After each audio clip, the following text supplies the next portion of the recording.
தீர்த்த தினம், அதாவது அவர் பரமபதிச்ச நாள் இன்னைக்கு தான்.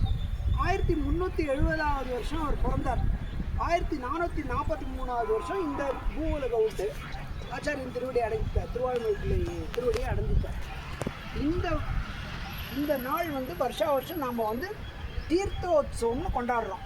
நம்ம ஸ்ரீ வைஷ்ணவ சம்பிரதாயத்தில் பிறந்தாலும் இறந்தாலும் அது ஒரு கொண்டாடப்பட வேண்டிய ஒரு தினமாக தான் நம்ம ஒரு உற்சவங்கள்லாம் பண்ணி இது பண்ணுறோம்.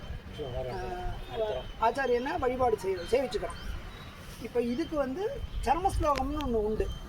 இவருக்கு ஒரு சரம ஸ்லோகம் பண்ணியிருக்கா. இப்போ அடியன் அந்த சரம ஸ்லோகத்தை வாசித்து அதோட அர்த்தத்தையும் சொல்கிறேன். எல்லோரும் ஆச்சாரியனை சேவிச்சுன்னு இந்த இடம் ஏன் இந்த இடம் விசேஷம்னா உலகத்தில் வேறு எந்த இடத்த காட்டிலும் இங்கே தான் அவரை பள்ளிப்படுத்தின இடம். நாம் நின்றுருக்க இடம் தான் அவர் பள்ளிப்படுத்தின இடம். இது கேசவ பெருமாள் கோயில்னு பேர். இந்த கேசவ பெருமாள் கோயிலோட இதுதான் இது நல்ல பேஸ். இங்கே தான் அவர் திருப்பள்ளிப்படுத்தினார். அதாவது மற்றவாள்லாம் புதைக்கிறதும்பா, நாம் திருப்பள்ளிப்படுத்துறதும்போம். இந்த திருவரசுங்கிற பேரே இந்த திருப்பள்ளிப்படுத்தின இடத்துக்கு தான் திருவரசுங்கிற பேரே உண்டு.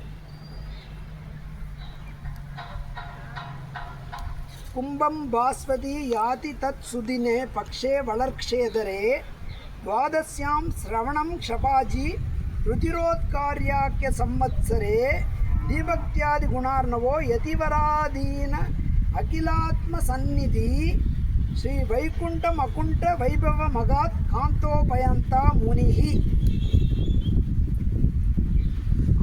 இதுக்கு அர்த்தம் முதல்ல சொன்னது சம்ஸ்கிருதத்தில் சரம ஸ்லோகம். இதுக்கு அர்த்தம் இப்போ சொல்ல போகிறது.